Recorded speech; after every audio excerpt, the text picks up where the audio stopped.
Παντού γύρω μας υπάρχουν ιστορίες που περιμένουν να υποθούν. Είναι στη φύση μας να τις λέμε. Είναι στη φύση μας να τις ακούμε.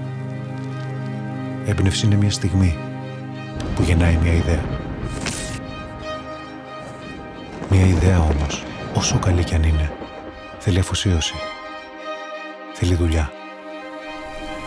Να βρεις την πρώτη ύλη. Να συνδυάσεις τα σωστά υλικά.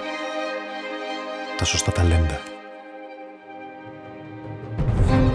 Να υπάρχει ισορροπία ανάμεσα στη δουλειά που κάνεις μόνος σου και στη συνεργασία με τους υπόλοιπους. Και αφού καταλήξεις, ξεκινάει η απόσταση. Να κρατήσεις μόνο τα απαραίτητα. Από όλα τα υλικά που έχεις διαλέξει προσεκτικά, γίνεται διαχωρισμός και μένει μόνο η ουσία.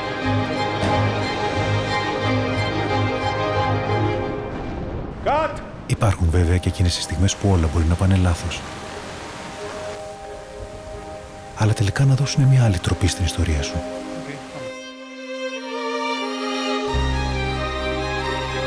Και μετά έρχεται η τελευταία σπίθα.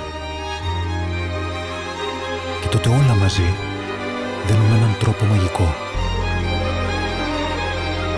Και αυτό που κάποτε ήταν μια αφηρημένη σκέψη γίνεται τώρα μια πραγματικότητα.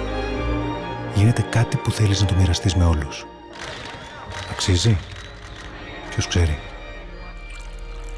Σημασία έχει ότι μοιράζεσαι κάτι προσωπικό. Ή όχι και τόσο προσωπικό τελικά.